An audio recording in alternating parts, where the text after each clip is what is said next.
Let me share a story about my friend Savitri. Savitri lives in a slum in a 200 square feet of house inside Hubli, Karnataka. She is having three kids, a 10-year-old, 5-year, and a 1-year-old. Her husband was an alcoholic and he never bothered about his kids and their future. Savitri used to work with 4 households for cooking, cleaning, and laundry. But she only told her husband that she is working for 2 houses, that to cooking, not for cleaning. Because she knew that her husband would be ashamed by knowing her cleaning other houses. Savitri was so tired that sometimes she has to leave her younger baby to her elder daughter who is just 10-year-old. Savitri used to work day and night and barely made money to support her family. After 6 months, Savitri's husband passed away and she has to face with lot of hardship to take care of her kids her by own self. When I met her, she was having no self-confidence. She was shy, quiet, extremely scared and alone. Unfortunately, this is all too common story in India, especially where I'm from, Hubli. There are millions of women lives in Karnataka have no ability to change their situation. They have no ability to provide their kids with the basic facility.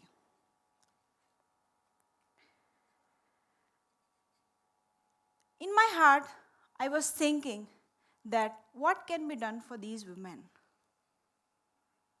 From where to start? I thought that after completing my studies, I will get a job in an NGO and I will help these women that way. But after completing my bachelor's degree, I came across with the TEDxPune Foundation. It is situated in Hubli, inside Karnataka. They support social entrepreneurs. TEDxPune Foundation has become a turning point in my life.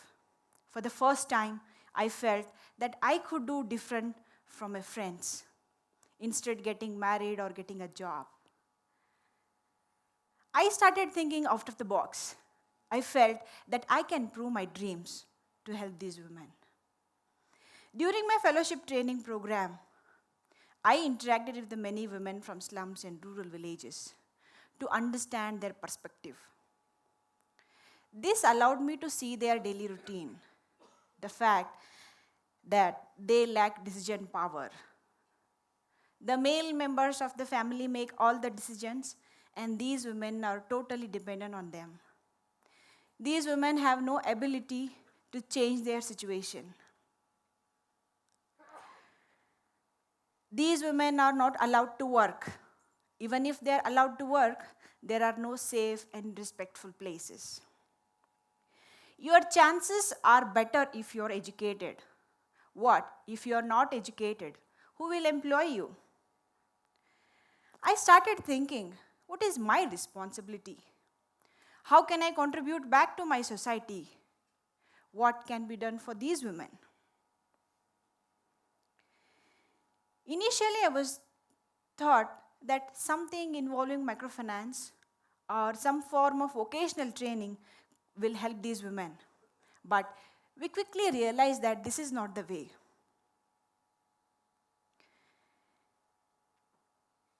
We wanted to give a woman like Savitri the opportunity to realize her true potential and capabilities, and employment, a sense of belongingness, and an independence to provide education and livelihood for their children. I believe the key need is empowerment, both economically and socially. Especially in the rural parts, the community which is continuously dominated by male. We wanted to create a sustainable, independent enterprise where we can employ these women and give them a social, economical independence.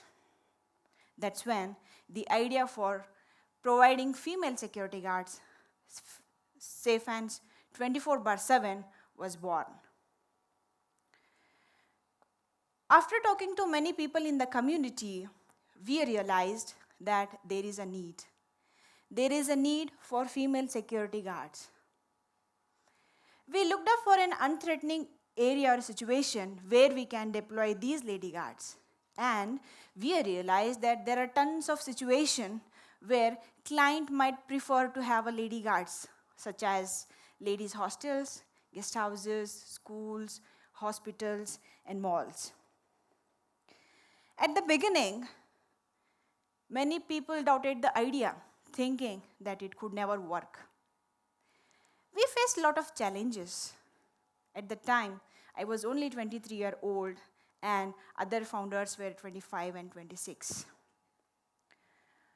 Also, being a woman in a male-centric society, especially within the profession of security services, many men hesitate to work under females. It was difficult to convince the people to take us seriously at such a young age.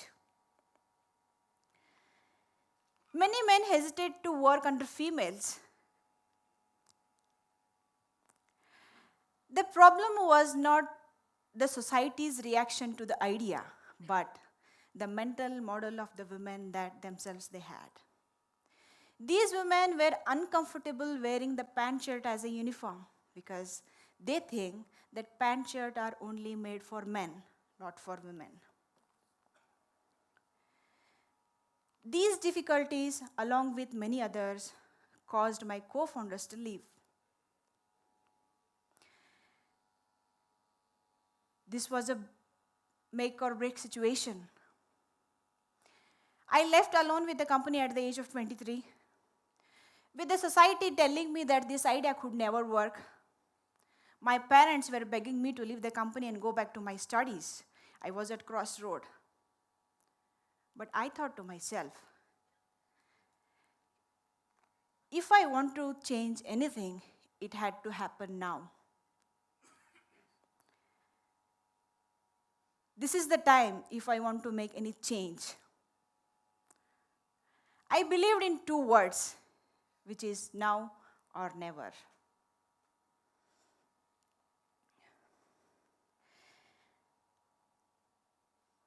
My journey has been a challenging one. Convincing my client that we were able to do this job, to losing my partners when we started the venture.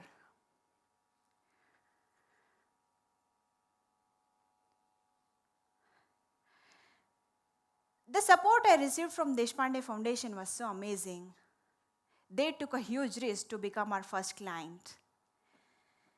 In 2009, we started with the 9 employees, and now we are able to employ 200 plus women and 300 plus total employees, and 400 plus are trained by our instructors.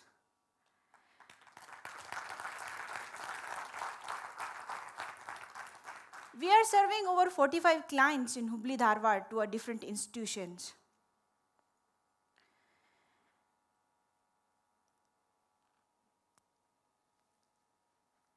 I have learned in my life that you need to know your passion.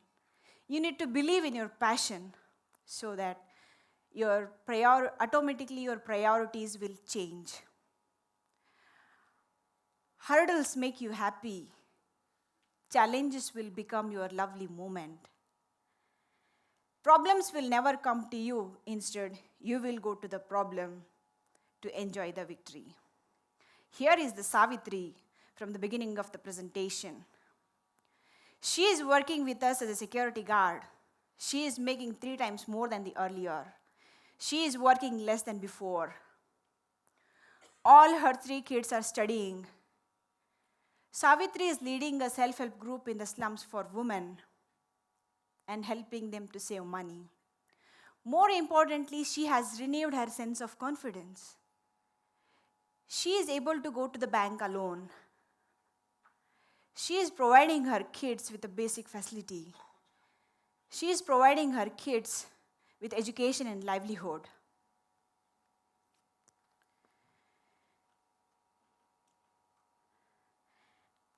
I believe in 2 words, which has made me to achieve at this level is now or never. My final message for any young women who want to change the world, or anybody who wants to change the world, remember, now is the time. Thank you.